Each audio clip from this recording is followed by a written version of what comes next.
Mahfud MD menegaskan, saudara, sejak era Presiden Soekarno, Indonesia memang tidak memiliki dan tidak akan membangun hubungan diplomatik dengan negara Israel selama negara Palestina belum merdeka.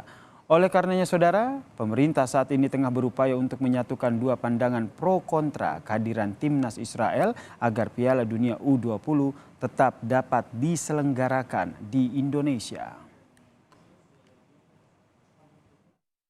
Kita jalani proses-proses ini untuk dicari jalan keluar. Pokoknya prinsipnya Indonesia itu tidak punya hubungan diplomatik Israel dan tidak akan pernah melakukan hubungan diplomatik dengan Israel selama Palestina belum merdeka. Kita olah kedua pandangan ini agar Indonesia tetap jaya dan sejahtera, maju, dan tetap tidak akan mendukung Israel, tetap akan mendukung kemerdekaan Palestina dan tidak akan membuka hubungan diplomatik dengan Israel. Sementara itu, saudara, Menparekraf Sandiaga Uno menyatakan jika penyelenggaraan Piala Dunia U20 batal digelar di Indonesia, tentu ini akan berdampak sangat negatif bagi target pencapaian di sektor pariwisata dan juga ekonomi kreatif.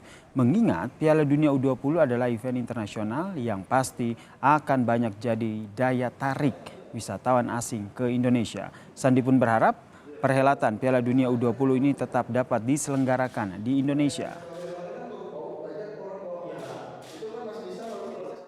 Dan yang terbesar ini adalah FIFA World Cup U20. Jadi ini pasti akan sangat berdampak negatif terhadap pencapaian target wisatawan mancanegara dan juga pergerakan wisatawan Nusantara. Tadi menyampaikan ke Pak Erik bahwa pasti akan berdampak terhadap pariwisata dan ekonomi kreatif, dan tadi belum ada update, tapi Pak Erik menyampaikan dia akan berkoordinasi dengan pihak FIFA di Zurich.